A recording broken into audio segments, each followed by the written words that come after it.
નમસ્કાર દર્શક મિત્રો, ચંચળ ન્યૂઝના આ વિશેષ સાહિત્ય સર્જકની શ્રેણીમાં આપ સૌનું હાર્દિક સ્વાગત છે. હું ક્ષિતિ જોશી આજે ચંચળ સ્ટુડિયોમાં અહીં વિદ્વાન વક્તાઓ સાથે આપણે એવા એક સાહિત્ય સર્જકની આજે વાત કરવા જઈ રહ્યા છીએ જે છે નારાયણ દામજી ખારવા. નારાયણ દામજી ખારવાની જો હું વાત કરું તો એક એવા દરિયા ખેડૂ છે અને એવા સાફ દ્રષ્ટા અને એવા જિંદાદિલ માણસ છે કે તેઓએ દરિયાને ખૂબ જ નજીકથી માણ્યો છે અને ડૉક્ટર જયંત ખત્રીના સાનિધ્યમાં રહી અને તેમની અંદર રહેલા જે સર્જક હતા તેમને ખીલવાની પ્રેરણા મળી છે. તો આજે આપણે અવાજ નારાયણ દામજી ખારવા વિશે અહીં વાત કરીશું અને આજે આપણી સાથે અહીં ચંચળ સ્ટુડિયોમાં નારાયણ દામજી ખારવા વિશે વાત કરવા વિદ્વાન સાહિત્યકારો જોડાયા છે. એક છે નિરુપમભાઈ છાયા. તો જો નિરુપમભાઈ છાયાની વાત કરીએ તો તેઓ એક યુવા પ્રવૃત્તિ સાથે જોડાયેલા નાટ્ય પ્રવૃત્તિમાં તેમનું મહત્ત્વપૂર્ણ યોગદાન રહ્યું છે. આ સિવાય યુવા પ્રવૃત્તિઓ, પ્રતિભા વિકાસ અને વિવિધ વાંચનના વિષયોની શિબિરોનું પણ તેમણે સંચાલન કર્યું છે અને આ સિવાય તેઓ એક સ્વતંત્ર કોલમિસ્ટ તરીકે પણ કાર્ય કરતા હતા. બીજા જે વક્તા આજે આપણી સાથે જોડાયા છે તે છે રમીલાબેન મહેતા. તે એક ઉમદા શિક્ષિકા રહ્યા છે અને આ સિવાય તેમને લેખનમાં પણ ખૂબ જ રસ છે અને રમીલાબેન મહેતાએ વિવિધ વાર્તા સંગ્રહો પણ પ્રકાશિત કર્યા છે. રમીલાબેન મહેતા સામાજિક ક્ષેત્રે જો આપણે વાત કરીએ તો તેમણે મહિલા કેન્દ્રી પ્રવૃત્તિમાં પણ ખૂબ જ યોગદાન આપી રહ્યા છે અને આ સિવાય તેમણે શિક્ષણ જગતમાં પણ રાજ્ય અને રાષ્ટ્રીય પુરસ્કારો સાથે સન્માનિત કરાયા છે. તો નિરુપમભાઈ અને રમીલાબેન, તમારું ચંચળ સ્ટુડિયોમાં સ્વાગત છે. આજે આપણે નારાયણ દામજી ખારવાની જ્યારે વાત કરવા જઈ રહ્યા છીએ તો રમીલાબેન મહેતા, હું તમને પ્રશ્ન કરીશ કે તેમના જીવન વિશે થોડો પરિચય આપશો. નારાયણભાઈ દામજી ખારવાનો જન્મ 15 ઓગસ્ટ 1929માં અને નારાયણભાઈએ જ્યારે માંડવીમાં પોતાનું કાર્ય શરૂ કર્યું, વિદ્યાર્થી અવસ્થામાં ન કહી શકાય પણ 16-17 વર્ષની ઉંમરે દરિયા ખેડૂના દીકરા એટલે સૌથી પહેલી વાર એણે દરિયાનું માંડવીથી ઓખા જવાનું એક સાહસ કરેલું અને ત્યાંથી પોરબંદરમાં વાણમાં બેસીને નીકળવાનું હતું. પણ નારાયણભાઈનું જીવન એ પોતાના સમાજ પ્રત્યે વધારે પ્રવૃત્તિમય રહ્યું છે અને ડૉક્ટર જયંત ખત્રીના સહવાસને કારણે અંદરનો માયલો જાગ્યો અને દરિયા કિનારે ફરતા ફરતા જેમ છીપલા અને કોડીને વીણે એમણે વાર્તાઓ વીણી છે. એની સાથે સાથે એમણે પોતાના સંતાનોના ઉછેરમાં પણ બહુ જ સારું યોગદાન આપ્યું છે અને સમાજની અંદર એક કાઠું કાઢેલા વ્યક્તિ તરીકે આપણે એને ઓળખી શકીએ. તમે ખૂબ જ સરસ વાત કરી કે તેમણે વાર્તાઓ જે લખવાની શરૂઆત કરી. તો હવે હું નિરુપમભાઈ તમને પ્રશ્ન કરીશ કે સાહિત્ય સર્જનમાં એમને કઈ રીતે રુચિ થઈ કે કેવી રીતે એમણે શરૂઆત કરી સાહિત્ય સર્જનની? સાહિત્ય સર્જનમાં એવું છે કે એ માંડવીના વતની હતા અને પોતાનું કામ કર્યા પછી, વ્યવસાયમાંથી થોડો સમય મળ્યા પછી એ માંડવીમાં જ સ્થાયી થયેલા અને જયંતભાઈ ખત્રી સાથે એ સંપર્કમાં આવેલા. રમીલાબેન એના ઉપર વિશેષ પ્રકાશ પાડી શકશે. તો એ જયંતભાઈ ખત્રી સાથે સંપર્કમાં આવ્યા એને કારણે જયંતભાઈએ એને સર્જન માટેની પ્રેરણા પૂરી પાડી. જયંતભાઈ જે વાર્તાઓ લખી, જે સાહિત્ય રચ્યું એમાંથી પ્રેરણા લઈને એ વાંચીને અને જયંતભાઈ સાથે ચર્ચા કરતાં કરતાં એમણે નવલકથા લખી અને વાર્તા પણ લખી. એમની નવલકથા અમાનત એ પહેલાં પ્રસિદ્ધ થઈ અને પછી દરિયા કિનારા નામનો વાર્તા સંગ્રહ એ એના પછી પ્રસિદ્ધ થયો. અલબત્ત એમની કૃતિઓ બહુ ઓછી મળે છે પણ એ કૃતિઓ જોતાં એવું લાગે છે કે જો એમણે થોડું લખાણમાં વધારે કામ કર્યું હોત તો આપણને ઘણી સારી કૃતિઓ મળી શકત એવું કહી શકાય. સાચી વાત કરી. નિરુપમભાઈ, પાછો હું પ્રશ્ન તમને જ પૂછીશ કે તમે વાત કરી કે 22 જેટલી નવલિકાઓ નારાયણદામજી ખારવાએ પ્રકાશિત કરી છે અને આ સિવાય અમાનત નવલકથાની વાત કરી. તો અમાનત નવલકથા લખવાના સર્જનની પ્રાપ્તિ એમને ક્યાંથી થઈ? આપણે જોઈએ તો મારે પેલા એમના સર્જન કાર્ય વિશે વાત કરી. એમનું જે સર્જન કાર્યનો વિષય છે એના વિશે હું જરા આપને પહેલાં વાત કરીશ કે આપણે ત્યાં ગુજરાતનો દરિયાકાંઠો 1663 કિલોમીટર જેટલો છે. તેમાંથી 23% એટલે લગભગ 352 કિલોમીટર કચ્છમાં છે. પણ ગુજરાતનો સાગરકાંઠો જેટલો વિશાળ છે તેટલી માત્રામાં આપણને સાગરકાંઠાનું સાહિત્ય સાંપડ્યું નથી. તમે અમાનત નવલકથાના સર્જનની પ્રેરણાની વાત કરી, પરંતુ આ આખી દરિયાકાંઠાની નવલકથા છે. એટલે આ દરિયાકાંઠાની નવલકથાઓ વિશે આપણે પહેલાં થોડું જાણી લઈએ. તો આ રીતે આપણે જોઈએ તો આ જેટલો સાગરકાંઠો વિશાળ છે એટલું સાહિત્ય આપણને સાંપડતું નથી. અને ડૉક્ટર ધીરેન્દ્ર મહેતા ગુજરાતી સાહિત્યના અગ્રીમ સર્જક, વિવેચક, સંપાદક, એમણે વનુપાંધીની સાગર કથાઓનું સંપાદન કરેલું છે. એમાં એમણે એક વિસ્તૃત આ સાગરકાંઠાની સાહિત્ય સર્જન વિશેની ચર્ચા કરેલી છે. એમાં એમણે કહ્યું છે કે આ સાગરકથા શું છે, એનું કોઈ અલગ સ્વરૂપ છે ખરું, પણ એ કહે છે કે આને લગતી કોઈ ખાસ ચર્ચાનો આપણને જાણ નથી. પરંતુ જે કૃતિઓ જોવા મળી છે તે 2-3 રીતે લખાઈ છે. એક તો સમુદ્રની સૃષ્ટિના રોમાંચક સાહસોનું વર્ણન, આ એક સ્વરૂપ. બીજું, સાગર સ્વયંનું એક પાત્ર રૂપે આલેખન જે કોઈ પ્રતિકાર સિદ્ધ કરે.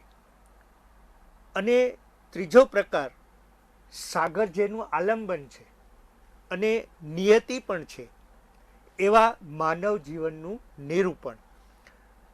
આ નિરૂપણ દર્શાવે છે કે આવી કોમના જીવનનો કોઈ ખૂણો સમુદ્ર વિહોણો નથી. એટલે સમુદ્ર એના જીવનમાં સતત ગાજ્યા કરે છે, ગરજ્યા કરે છે, એવું આપણે કહી શકીએ. અને જ્યારે નારાયણ દામજી ખારવાના સાહિત્ય વિશે, એની નવલકથા વિશે, એના સર્જનની પ્રેરણા સિવાય વાત કરીએ ત્યારે આ વસ્તુ અહીંયા મહત્ત્વની બને છે કે એમણે ખારવા તરીકે બહુ જ નાની કક્ષાએથી શરૂઆત કરી, ખારવા તરીકે, અને પછી એમાં આગળ વધ્યા. અને દરિયા કિનારાની એમણે જે યાત્રા કરી છે, દરિયા કિનારા એમણે જે ખોદ્યા છે, દરિયો એમણે જે ડહોળ્યો છે, એમ કહીએ તો ખોટું નથી. કેટલાય બંદરોએ ગયા છે, કેટલાય માલ સામાનનું એમણે વહન કર્યું છે, દરિયાને એમણે જોયો છે, અનુભવ્યો છે. અને એટલે એમને આ દરિયાની નવલકથા લખવાની પ્રેરણા મળી. જુઓ, એક મહત્ત્વની વાત એ છે કે જે ધીરેન્દ્રભાઈએ કહ્યું કે સમુદ્રની સૃષ્ટિના રોમાંચક સાહસોનું, તો આ તો પોતે જ એ સાહસોમાં જોડાયેલા હતા, એમણે સાહસો કર્યા છે. એટલે એમની જે સાગર કથાઓ છે એ ઘણી પ્રમાણિત છે. અને હું કદાચ એ કહેવાનું પણ પસંદ કરીશ અથવા તો હિંમત કરીશ કે આ પ્રકારે એક ખારવાએ અથવા દરિયો ખેડીને એના અનુભવોને આધારે જો કોઈ સાહિત્ય સર્જન કર્યું હોય તો એમાં હું નારાયણ દામજી ખારવાને પ્રથમ સ્થાને મૂકીશ. કારણ કે અત્યાર સુધી આપણને એવા કોઈ લેખકો જોવામાં આવતા નથી, કદાચ મારા ધ્યાનમાં નહીં હોય, કે જેમણે આવી રીતે દરિયો ખેડીને સાગરકાંઠાની, સાગરની વાત, સાગર કથાની વાત કરી હોય. તો અમાનતમાં આપણને એ દરિયાની કથા, સાહસની કથા એમાં આપણને જોવા મળે છે. નિરુપમભાઈ, તમે ખૂબ જ સુંદર વાત કરી. તમે વિવિધ સ્વરૂપોને આવરી લીધા, મુદ્દાઓ કઈ રીતે રજૂ થયા, અને સૌથી મહત્ત્વની વાત કે એમને કઈ રીતે આ સાહિત્ય લખવાની પ્રેરણાની પ્રાપ્તિ થઈ છે. તો અહીં ખારવા સમુદાયની પણ વાત આવી. તો રમીલાબેન, હવેનો પ્રશ્ન હું તમને કરીશ કે એવો સામાજિક જે આપણે કહીએ તો સમાજની રીતે ખારવા સમુદાય સાથે જોડાયેલા હતા, તો સામાજિક જવાબદારીઓ અને અન્ય કઈ રીતે તેઓ પોતાનું યોગદાન આપતા હતા? નિરૂપમભાઈએ જે વાત કરી એમાં હું બે વાત જોડી અને પછી મારી વાત રજૂ કરું કે આપણા મહાગુજરાતના ખારવાઓની કથા એ સાહસ કથા નથી. એ વાસ્કોડી ગામા જેમ બંદરો શોધવા નહોતા નીકળ્યા, કોલંબસની જેમ ઇન્ડિયા શોધવા નથી નીકળ્યા. એ લોકો તો પોતાના જીવન નિર્વાહ માટે કોઈકના વાણમાં મજૂરી કરીને એ લોકો ગયા છે. એટલે એમની નગ્ન સત્ય છે આ બેન કે એમની જે કથાઓ છે એમાં સાહસ કરતાં એમના જીવનની વાસ્તવિકતા, એની કરુણતા અને એના જે આવેલા પરિણામ છે એની હું વાત કરું.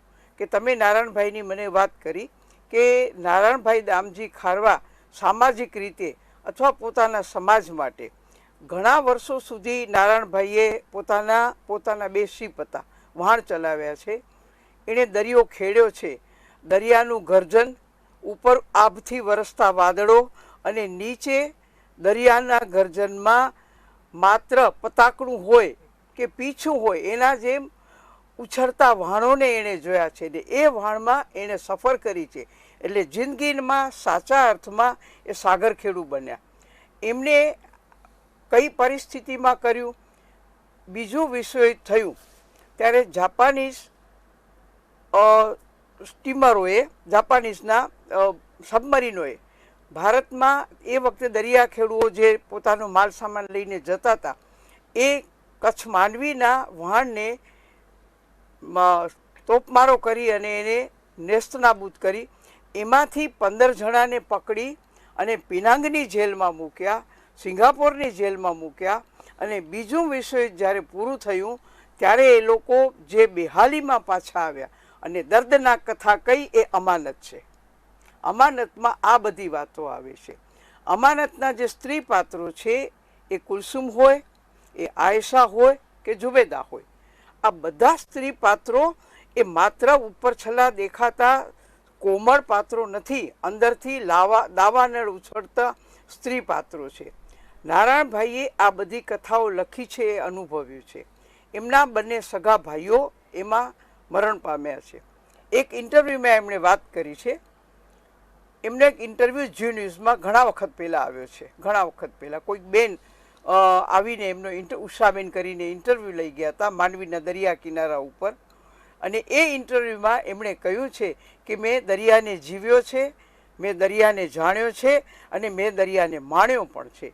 કારણ કે ઉછળતા લોટ હોય, લોટ એટલે દરિયાના મોજા, એવે સમયે હું એ દરિયાનો આનંદ પણ માણતો હતો અને બીજી ક્ષણે એમ લાગતું હતું કે આખે આખું અમારું વહાણ દરિયામાં ગરક થશે. તો આ બધી પરિસ્થિતિમાં જિંદાદિલીથી જીવનાર માણસ એટલે નારાયણ દામજી ખારવા જે માંડવીના છે અને અમને એનું ગૌરવ છે. ડૉક્ટર જયંત ખત્રી સાથે બેસીને એમણે જે વાર્તાઓનું સર્જન કર્યું બેન, અદ્ભુત સર્જન છે. એમની વાર્તાઓ છે એમાં પાટિયાની પાછાત છે, ત્યાર પછી બેઈમાન કનૈયો છે, યાદનું મૃત્યુ છે. એટલી બધી સરસ વાર્તાઓ એમણે વાસક સજા સુધીની વાર્તાઓ લખી છે. તમને અર્થ ખબર હશે. ડોસાએ દી દેખાડ્યો એવી વાર્તાઓ પણ લખી છે. એટલે મોટા ભાગની દરિયા કિનારાની વાર્તાઓ લખી. એ વાર્તાઓ એને દરિયા પાસેથી જડી છે. એને એક જગ્યાએ કબૂલ કર્યું છે. એક ઇન્ટરવ્યૂમાં એમને પૂછવામાં આવ્યું, આકાશવાણીમાં, એ બધી પ્રત છે મારી પાસે એમાં સચવાયેલી.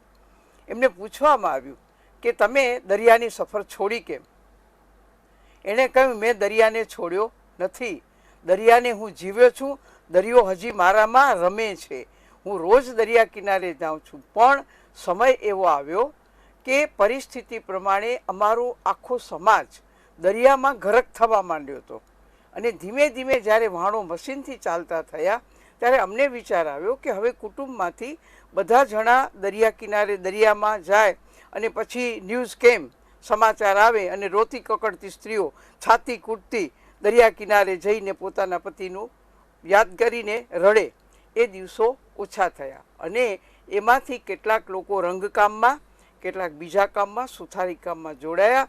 એટલે આ રીતે પોતાના સમાજને બેન ઊંચો કરવા માટે નારાયણભાઈએ આ પગલાં પણ ભર્યા. એણે દરિયાને છોડ્યો નથી. એણે કહ્યું કે જે કાયર ને ડરપોક હોય ને એ દરિયો છોડે. હું તો હજી રોજ દરિયાને જોવા જાઉં છું, દરિયાથી રમવા જાઉં છું. આ એની જે જિંદાદિલી હતી, એનું જીવનયાત્રા હતી. વિચાર કરો કે 1929થી 2014 સુધીનું લાંબુ જીવન, અને એ જીવનમાં એ સાચા અર્થમાં દરિયાને જીવ્યા, દરિયાને માણ્યો અને સમાજ માટે જીવ્યા. રમીલાબેન, તમે ખૂબ જ રસપ્રદ વાતો જણાવી કે નારાયણ દામજી ખારવા કેવી રીતે દરિયા સાથે રહ્યા છે, દરિયાને આમ દિલથી માણ્યો છે, અને આપણે કહીએ ને કે મહેસૂસ કર્યું છે એમણે કે કેવી રીતે ખારવા સમુદાય કે જેમનો એક વ્યવસાય છે કે દરિયા સાથે રહીને કાર્ય કરવું, ને જેઓ દરિયા સાથે જ જોડાયેલી એક ખમીરવંતી પ્રજા છે. તો તમે ખૂબ જ સારી વાત કરી. તો આના પરથી નિરુપમભાઈ, તમે જણાવશો કે તેમના સાહિત્ય સર્જનની વિશેષતા શું છે, કે એમાં થોડો પ્રકાશ પાડશો? આપણે આપણા બીજા એક સર્જક છે કચ્છના જ વનુ પાંધી, એમણે પણ સાગર કથાઓ લખી છે. એમાં એમની સઢ અને સુકાન નામની કૃતિમાં એમણે એક બહુ સરસ વિધાન આપ્યું છે કે કાંઠે બેસે તે મછિયારો, દરિયે દોડે તે ખારવો. એટલે આ જે નારાયણભાઈ છે એ દરિયે દોડનારા ખારવા સાચા અર્થમાં સાબિત થયા છે. અને આ જ એટલે વનુ પાંધી જ સઢ અને સુકાનમાં જ એક બીજી વાત પણ કરે છે કે જ્યારે ખારવો વહાણનો રાંઢવો હાથમાં પકડે ત્યારથી તેના ઘસારાથી હથેળીની આયુષ્યની રેખાઓ ઘસાતી જાય છે. દરિયો વિશાળ છે પણ સાગર ખેડૂની જિંદગી ટૂંકી છે. તો આ જે જોખમો વચ્ચે આ જે ખારવાઓ રહ્યા છે એમાં નારાયણ દામજી એક છે. એટલે એમણે જે સર્જન કર્યું એ દરિયાઈ નવલકથા અને નવલિકાઓ લખી. તો એમાં આપણે જોઈએ તો એમણે જે નવલકથામાં પ્રકૃતિનું વર્ણન આપ્યું છે, પછી જુદા જુદા બંદરોના જે વર્ણનો કર્યા છે એ પણ બહુ વિશિષ્ટ છે. પછી સામાજિક સ્થિતિ દરેક દરિયા કિનારાઓની સ્થાનોની ખારવાઓની એ જે વાત કરી છે એ પણ બહુ વિશિષ્ટ છે. એમણે જે નવલકથા અમાનત લખી એમાં માલદીવમાં સ્ત્રીઓની કરુણ સ્થિતિ ઝુબેદાના પાત્ર દ્વારા, જેમ રમીલાબેને ઉલ્લેખ કર્યો, એ અંદરથી ખળભળતી હોય છે. એ ઝુબેદાનું પાત્ર એમણે એમાં સર્જ્યું છે અને એના દ્વારા માલદીવમાં આપણે જે વાત કરી સ્ત્રીઓની જે કરુણ સ્થિતિ એ આપણને ત્યાં જાણી શકાય છે. પછી એ જે બંદરોએ ગયા તો એના ઉપરથી બંદરના વ્યવહાર, એની શેઠની પેઢીઓ, દરિયાનું વર્ણન, વહાણની પરખ, દરિયા કિનારા અને દરિયામાં ખલાબલા ઉતારવાનો રિવાજ, ઈદીનો તહેવાર, આ બધી બાબતો એમણે પોતાની આ નવલકથા અને નવલિકામાં લઈ લીધી છે. હવે જો એક પ્રકૃતિનું વર્ણન, વહાણ ભેણ વાળતું હતું, વાવડો બખ્તર થયો હતો. પછી એમણે જે કેટલાક આપણે જેને દરિયા સાથે સંકળાયેલા જે ખારવાઓ છે એ લોકો જે કેટલાક વિશેષ શબ્દોનો ઉપયોગ કરતા હોય છે એ પણ એમણે એમાં ઉપયોગ કરે છે. આપણા એક આવી જ રીતે દરિયાની વાતોના સર્જક છે હસમુખ બોટી. એમણે તો એમને આ જે સાહિત્ય છે એના એમણે એને કોષ ગણાવ્યા છે કે આ દરિયા સાથેના જે શબ્દો છે એના સંકળાયેલા એના એક કોષ છે. એમને કાંઈ પણ માહિતી જોઈએ એટલે નારાયણભાઈ પાસે જાય અને નારાયણભાઈ પાસેથી ઊંડી માહિતી એમને મળી જાય. આટલા એ જાણકાર હતા. જુઓ કેટલા શબ્દો એમણે વાપર્યા છે. માઝામાં વહાણ જંતરવું, આઝાવ મુકાવવું, ગાજોસ, હબેસ, ધામણ, આડા ઘોસ, ચરખીનું એક બાયું વાયર કર્યું, સઢ ફેરવવા માટે હેરિયો. પછી એમણે આ અનામત નવલકથા દરમિયાન પવનના પ્રકાર પણ કેટલા બધા વર્ણવ્યા છે. દક્ષિણી દિશાનો કોસ વાવડો, તેની નજીકનો ગાજોરા વાવડો, શિયાળાના છેલ્લા દિવસો અને આખરી પવન વચ્ચેનો ગાળો, ઘરાસાના દિવસો, આખરાનો પવન, આવી બધી વાતો. પછી તોફાનનો અણસાર, હવે વહાણ દરિયામાં જતું હોય, આવો વિશાળ દરિયો હોય, અનંત એનો વિસ્તરેલો હોય, અને એ સંજોગોમાં એક વહાણ એમાં જતું હોય ત્યારે જે તોફાનનો અણસાર આવે અચાનક, તો એ કેમ કરતો, પાણીના રંગ અને આકાશનું દેખાવ, એનો રંગ, એના ઉપરથી એ તોફાનનો અણસાર મેળવી લે કે હવે આકાશ આવો રંગ પકડે છે તો તોફાન આવે છે, પાણી આવું થાય છે તો હવે તોફાન આવશે. તો આવી રીતે એ લોકો એ અનુભવને આધારે આ બધું એ લોકો શીખતા હોય છે. પછી જેવી રીતે આપણે કહ્યું કે દરિયાના પાણીનું ખેંચાણ કઈ દિશામાં છે એ જાણવા માટે પણ એમની એક બહુ દેશી કહેવાય એવી પદ્ધતિ હતી કે રાખને ભીંજવી, ગોળા બનાવી અને એને દરિયામાં ફેંકે. હવે એમ થાય એટલે ગોળો ઓગળે અને રાખના કણ બિંદુ છૂટા પડી અને એનો શેરડો પડે. આ શેરડાને આધારે દરિયાના પાણીનું ખેંચાણ કઈ બાજુ છે એ એને ખબર પડે. આ વાત પણ એમણે ત્યાં નવલકથામાં એક ઘટના રૂપે લાવીને આપણને આપી છે. પછી દરિયામાં વિવિધ પ્રાકૃતિક આપદાઓનો સામનો, સઢ બાંધવા, તોફાન પછી વહાણને યોગ્ય સ્થિતિમાં લાવવાની પ્રક્રિયા, દરિયાના જીવજંતુ, મારેજા, દરિયાઈ સાપ, માછલીઓ, આ બધાનું વર્ણન પણ એમણે બહુ સરસ રીતે, એટલે આપણને એમ લાગે કે ખારવાએ આ સાહિત્ય સર્જન કર્યું છે. જેમ કાંઠે બેઠેલો માણસ હોય એ કોઈકની વાતો સાંભળીને સાહિત્ય સર્જન કરે, એને બદલે જે દરિયામાં રહ્યો છે એ વ્યક્તિ જ્યારે સાહિત્ય સર્જન કરે ત્યારે એની આખી અનુભૂતિ જુદી હોય છે. અને આપણે પણ એ દરિયામાં જાણે જતા હોઈએ, આપણે પણ એ બધાનો ભાગ બનતા હોઈએ એવું આપણને લાગે, એવી કૃતિઓમાં આપણને જણાય છે. પછી એમણે ઐતિહાસિક, ભૌગોલિક, સામાજિક સ્થિતિનો ચિતાર પણ એમણે આપ્યો છે. ટાપુનું અવલોકન, બંદર વ્યવસ્થા, વહાણ ભરવું, એની તૈયારી, આ બધું એમણે એટલે આપણને દરિયા કિનારે એક વહાણ જ્યારે દરિયામાં જવાનું હોય, જતું હોય, જઈને આવ્યું હોય, તે દરમિયાન જે કાંઈ પ્રક્રિયાઓ થતી હોય, જે કાંઈ પરિસ્થિતિ સર્જાતી હોય, એ બધાનું વર્ણન એમણે આ અનામત નવલકથા અને એમની નવલિકાઓમાં આવરી લીધું છે. એમ કહીએ તો ખોટું નથી. ખૂબ જ સુંદર, એટલી નવી નવી વાતો ખૂબ જ સરસ જાણવા મળી કે સ્વરૂપો તો છે જ, પણ સાથે સાથે કેવી રીતે તેઓ જતા હતા, કેવી રીતે ત્યાંના સમુદાયો છે, ત્યાંના લોકો છે, તેમના સાથે રહીને બધું જે જોડાણ છે ત્યાંનું. અને દરિયામાં આપણે અંગ્રેજીમાં એક શબ્દ છે કે ટેકનિક હોવી, બરાબર? તો અહીં અલગ અલગ પ્રકારે કેટલી બધી એવી ટેકનિકો છે કે જે દરિયા ખેડૂ હોય કે દરિયાના વ્યવસાય સાથે જોડાયેલા હોય તેઓ આનો ઉપયોગ કરતા હોય છે. જેમ વાત કરી કે આકાશ ઉપરથી અને દરિયાના પાણી ઉપરથી તમે નક્કી કરી શકો કે હવે પરિસ્થિતિ શું થવાની છે. તો રમીલાબેન, તમે જણાવશો કે તેમનું જીવન કઈ રીતે જુદું હતું, કે સરળ હતું, કે કઈ રીતે તેઓ પોતાનું જીવન જીવતા હતા? નારાયણભાઈ એટલે એક મળવા જેવા માણસ. તમે જે એમની સાથે મળે તો એના સ્વભાવનો સરળતાનો પણ પરિચય થાય, એના સ્વભાવની જિંદાદિલીનો પણ પરિચય થાય, અને એમના સ્વભાવની વૃક્ષતાનો પણ પરિચય થાય. કારણ કે જાતે ખારવા એટલે થોડાક બોલવામાં કઠોર પણ મનથી મીણ જેવા. એના એક બે દાખલા હું તમને આપું કે જ્યારે આ પ્રકારના બનાવો બનતા હતા કે કોઈક શેઠના વાણ હંકારવાના, એમાં ખારવા ચડે, વાઘેર ચડે, સામે સલાયાના મુસલમાનો, ભડાલા કહીએ અમે છીએ, એ બધે ઈ કોમના માણસો ચડતા હોય, એ બધા સાથે ભેગા હોય, પાછા નથી આવતા. તો એમનું શું?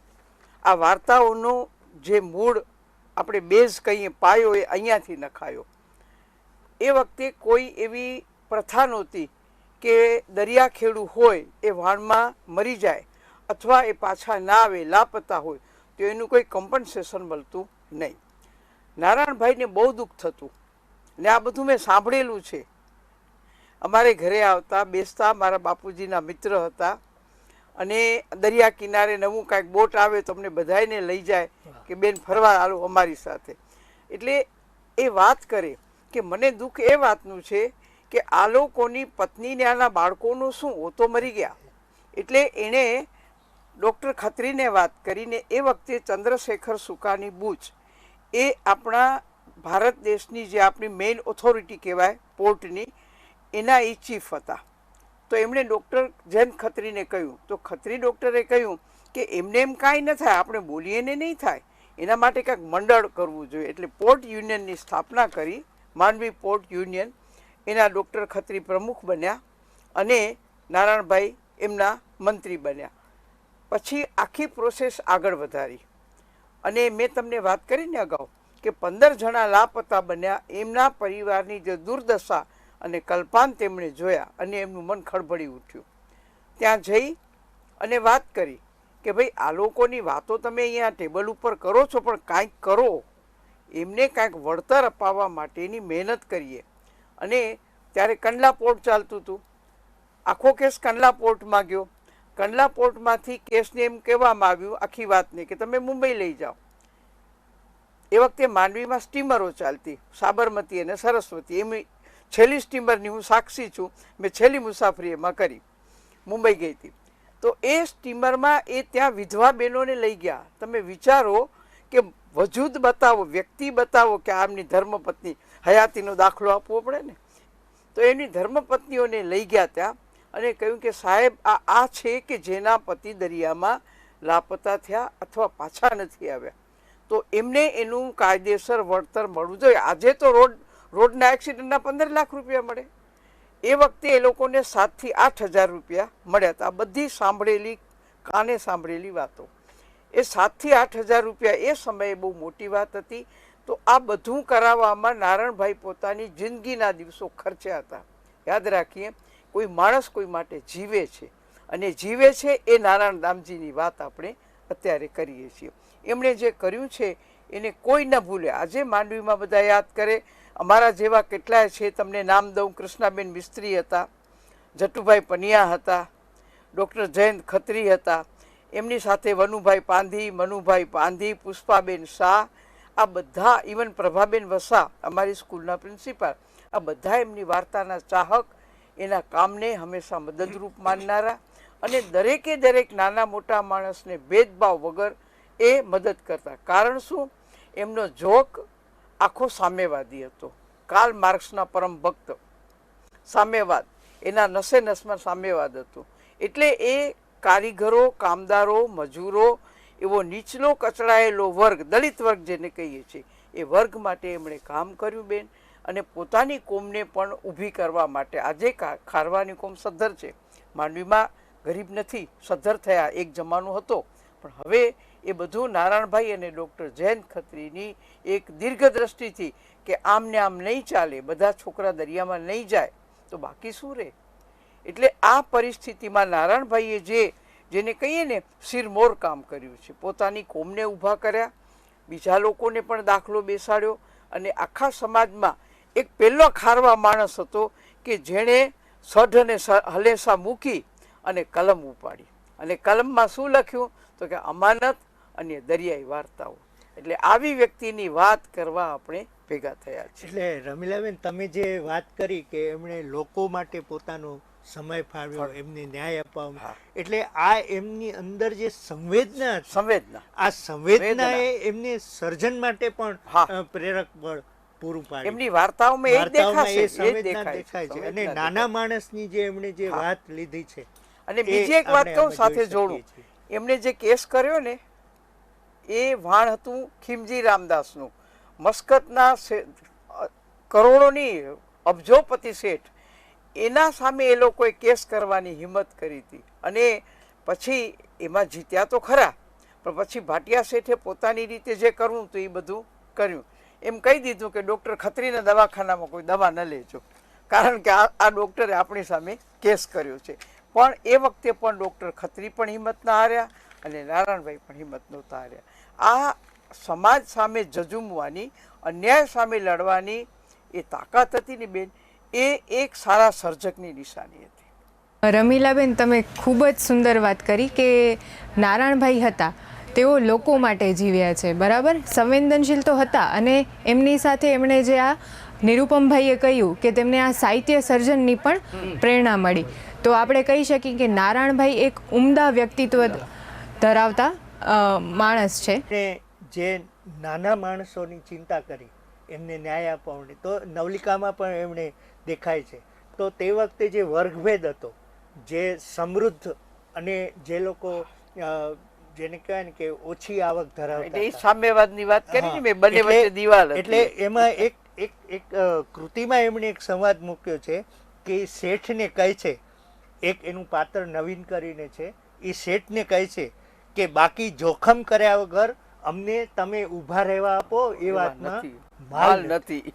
આવું એક જેને કહેવાય ને કે એમને જે શેઠ છે એને એની વાસ્તવિકતાનું એ ભાન કરાવવા માટે આટલું એક વાક્ય એ મૂકી દે છે પોતાના પાત્ર દ્વારા.